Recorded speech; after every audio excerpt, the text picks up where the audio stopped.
In the past 3 months, as I've gone on many an interview in my search for a pulpit next year, understandably, I've been asked by each interviewer, why do you want to be a rabbi? It's a very fair question, and one that I've answered not only in my interviews, but also in many cab rides and airplane seats, and on dates, and even once in Trader Joe's, and myriad other random interactions with strangers for the past 5 years since I started rabbinical school. So, why? Why devote ourselves, as many of us in this room have chosen to do, to a life of preserving and perpetuating Judaism? For me, at least, this was not muvan me'elav. It wasn't a given. But I believe that our tradition has something to offer us, something that we cannot find nearly anywhere else through any other means. Our tradition holds 2 poles between which we are suspended on life's narrow bridge. And I think our Torah portion this week, Ki Tisa, teaches us how to balance these 2 poles, and in so doing, the deepest purpose of our call to a Jewish life. In Judaism, insofar as we have an original sin, it's not Eve eating the fruit of the tree of knowledge of good and evil in Genesis, but rather what happens this week in Ki Tisa, starting in the 32nd chapter of Exodus, the sin of the golden calf. Moses goes up the mountain to get the tablets on which God's direct commandments are written. As we read in Exodus chapter 32, verse 13, the tablets were God's work. The writing was God's writing, engraved upon the tablets. So these tablets are arguably the most precious and irreplaceable thing that humanity has ever had hope of getting our hands on. They contain the truth about how to live our lives and exactly what is expected of us. But then what happens? The people are impatient for Moshe, their leader, to come back down the mountain. So they collect their gold jewelry and melt it down with fervor to make a golden calf. Moshe hears that there's trouble in the camp and comes down the mountain. Seeing the people celebrating and dancing, he hurtles the tablets that he's carrying toward the ground, shattering them, the very ones that have God's writing on them. Moshe's response has been interpreted to be one of reflexivity in his anger, illogical in destroying what was most precious and irreplaceable. However, I want to suggest that perhaps destroying the tablets was not only a reaction of anger, but also a calculated pedagogical move on the part of Moses. We read in the Babylonian Talmud, Bava Batra 14b, an interpretation of God's words in Exodus chapter 34, verse 1, when God says about the new tablets that are being inscribed in place of the broken ones, I will write on the tablets the words that were on the original tablets, which you broke, asher shibarta. The 3rd century sage Reish Lakish, one of my favorite rabbis in the Talmud who goes from pirate to scholar, had a provocative interpretation of these words, asher shibarta, which you broke. Reish Lakish suggests that he was not simply saying, and you broke these tablets, but rather saying, yishar koach sheshibarta, meaning in a play on the word from asher to yishar, you should continue in your strength of breaking the tablets. Or more colloquially, great job breaking these tablets. To me, this Agadah, this story in the Talmud, is an equally powerful illustration of the command to break idols, even more so than the original story of the golden calf. Because in this midrash, God is congratulating Moshe, perhaps, for demonstrating to the Israelites that Torah, too, can become an idol, an ingrained law which we worship in place of the divine. Perhaps Moshe knew this and chose to break the tablets for fear that the Israelites would worship those too.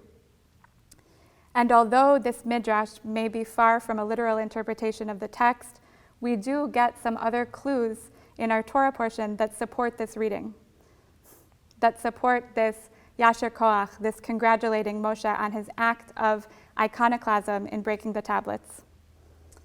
For one, for all of the fury that courses through this parsha, we don't see God really getting mad at Moshe for this act of breaking. God is angry at the Israelites for worshiping a golden calf, for substituting the infinite divine source with a finite object, materially but not spiritually valuable. But curiously, not so angry at Moshe for breaking what God wrote. Second, we see that God's primary critique of the Israelites in this case is not that they are rebellious or unfaithful, but rather the repeated description that they are am kashe oref, a stiff-necked people. In the particulars of Rapture, Reflections on Exodus, Dr. Aviva Gottlieb Zorenberg explains this phrase kashe oref, or stiff-necked, and its significance in conjunction with the idolatry that happens in our parsha.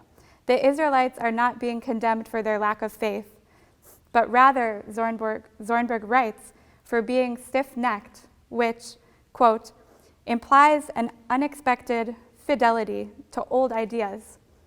In Rashi's words, they turn the stiff back of their necks toward those who would rebuke them and refuse to listen. To be stiff-necked, then, is to be intransigent, loyal to a fault. If the implications of the stiff neck are taken seriously, then, they disturb a primary notion of idolatry as infidelity. Perhaps, after all, the people are too pious in their attachments, end quote. At times, I've found in myself and in the institutions that I've been a part of that we are too pious in our attachments. God's anger is sometimes directed toward our unwillingness to stray from a single interpretation that we cling to, or more precisely, at our refusal to listen and change our minds, our stiff-neckedness, or more precisely, in our cowardice to call out what we find to be a complete misplacement of priorities. This reading certainly supports the midrash of God's congratulating Moshe. And yet, without tradition, without law, without teachings that are passed from generation to generation and the community that they create, we would be prone to latch on to whatever shiny and golden object seemed convenient at the time. I can say for myself that adherence to a tradition and a community in a society that is quick to forget the wisdom of our ancestors has provided more meaning and more guidance than I could have once possibly imagined. There is another midrash in Bava Batra 14b in which Rav Yosef teaches that the shards of the broken tablets were placed in the ark with the new whole tablets. Like this, the Israelites carried around with them 4 tablets, 2 broken and 2 whole, 2 of which contained the direct writing of the divine, clear and indisputable, and yet shattered, and the second, which contained the prophetic words of Moshe, hearing and interpreting God's voice, remained whole. We, too, must carry around with us in our internal holy ark 2 sets of tablets. One to serve as an everlasting reminder of the iconoclasm that our tradition demands of us and to never turn religion into an idol.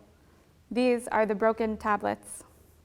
The other is to serve as a reminder of the tradition we've inherited, to remain steadfast in our practice, trusting that this law, sometimes mysterious, contains within it some wisdom, some reflection of divine love and divine will.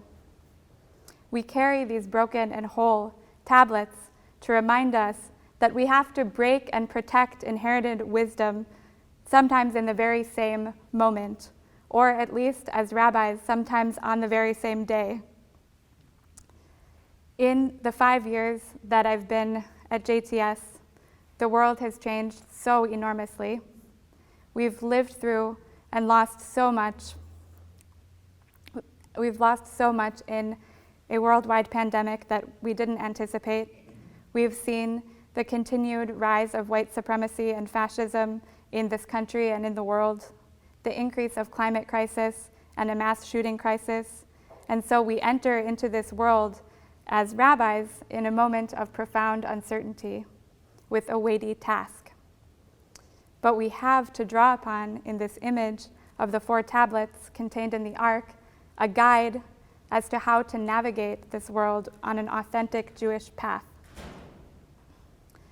May all of us give each other permission to challenge old ideas and entrenched orthodoxies in our own religion and in our broader society, which clings to a false idea of past glory. May we each have the courage to shatter what has become an idol for us. And in turn, may we do our part to guard the preciousness of our tradition and maintain it as we have for thousands of years, keeping the tablets whole.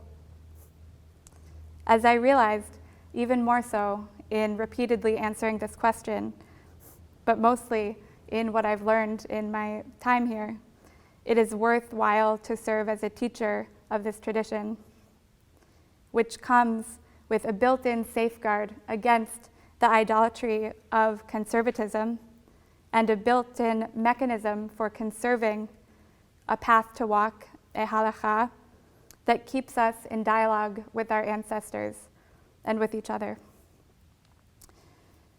May we not give up on this tradition. May we keep it whole and dearly protected and alive. May we live up to God's words to Moshe, that God might say to us, Yasher koach sheshibarta. May you continue in the strength of your breaking.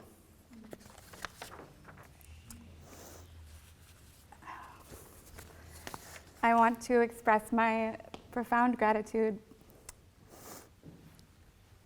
to all of my teachers at JTS and all of my many rabbis and mentors who are joining on Zoom, who have helped me to reach this moment of near completion and have provided insight and vision and models for living a life of integrity.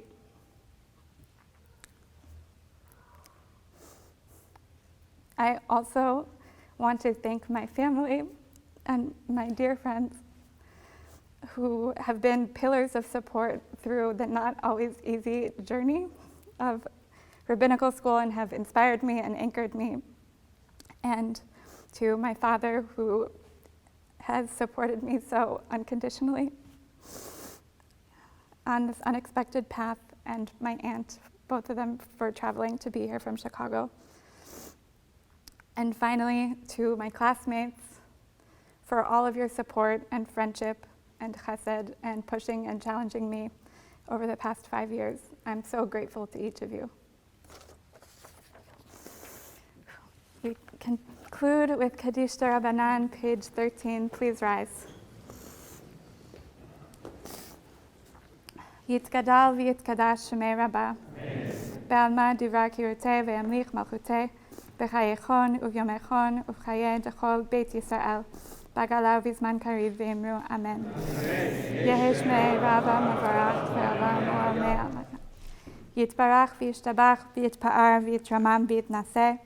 V'yitadar v'yitaleh v'yitalal shmei dekudsha b'richu. Le'ela min kol birchata v'shirata. Tushbechata v'nechamata ta'amiran be'alma v'imru Amen. Al Yisrael ve'al Rabbanan ve'al Talmidei ve'al kol Talmidei ve'al kol man da'askin be'oraita di ba'achar hadain v'di b'chol atar ve'atar Yehei lahon u'lechon shlama rabba china v'chista v'rachamim v'chayin arichin u'mezona revicha u'porkana min kadam avuhon divishmaya v'imru Amen. Yehei shlama rabba min shamaya v'chaim tovim aleinu ve'al kol Yisrael v'imru Amen. Aseh shalom bimromav hu berachamav yaseh shalom aleinu ve'al kol Yisrael v'imru Amen.